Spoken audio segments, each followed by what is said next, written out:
Nakakagulat pa ba kung ang SMB ay gagawa na naman ng isang ika-ngay blockbuster trade o trade ng mga big stars? Di ba sanay na tayo dyan? Huwag na tayong magpaligoy-ligoy pa. SMB, balak umano i-trade si CJ Perez ayon kay Snow Badwa dahil umano parang nasobrahan lang sila sa mga caliber players pero walang chemistry sa isa't isa. At ang kanilang kukunin, isang big man na kabilang ngayon sa mga nominees para sa Best Player of the Conference.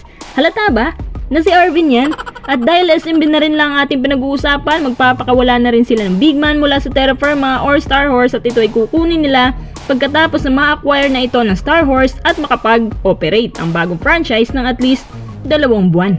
Tara, pag-usapan agad natin.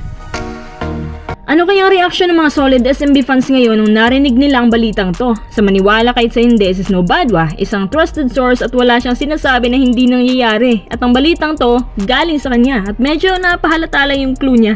Ayon sa larawan, si CJ Perez ang starring, tapos boss naman ng Northport ang nasa bandang ibaba. At ang trade na to, kabago-bago lang palang pinag-usapan ng ilang mga SMB bosses.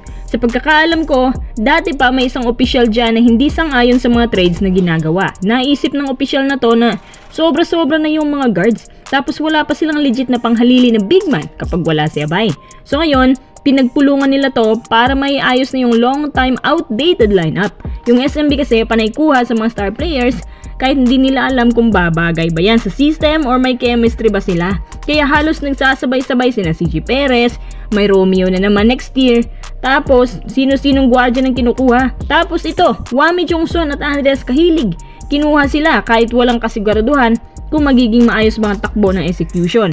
Hindi naman porket ang galing mo, swak ka na sa team. At yan na nga ang sasagot doon sa tanong ng ilang SMB fans kung bakit iti-trade nila si CJ sobrang galing naman daw, consistent, tapos scoring machine pa. Ito naman ang tanong ko para sa lahat, bakit nalaglag ang SMB sa elimination pa lang? Ewan, hindi rin nila masagot Ngayong iti-trade na si CJ Perez ang team to at sino ang kukunin? Sino pa ba? Yung team na laging bugbog sa kanila, ang Northport, Batang Pier. Si Arvin Tolentino daw ang target ng mga to. Naalala nyo ba yung sinabi ni Snow Badwa na hindi pa rin pwedeng magsagawa ng trade kasi ongoing pa ang semifinals, laglag ng NP? Ano pa hinihintay nila? Si Arvin may mataas na value ngayon kasi isa siya sa mga top nominees para sa BPC race. Tsaka dinala din niyang NP sa semis. Ang problema dito kay Arvin, nagchuchok pagdating sa playoffs, kaya nga nasabi ng iilan na benta daw siya. Yung 20 points per game ka sa regular season, tapos biglang 9 points per game ka na lang sa semis. Kabado ba si Arvin yan? Pero sa palagay ko, magandang tandem nila ni Abay sa frontcourt para nilang binuhay ang Arvin Santos nito. Pero mas may defense lang si Arvin at di hamak, mas consistent din. Mga kuys, sang-ayon ba kayo na i-trade si CJ Perez?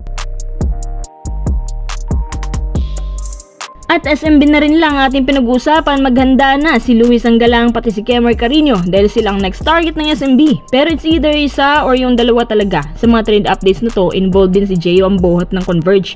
Pero ito yung trade na masasabi ko na matagal pa kasi nandyan pa naman si Mo.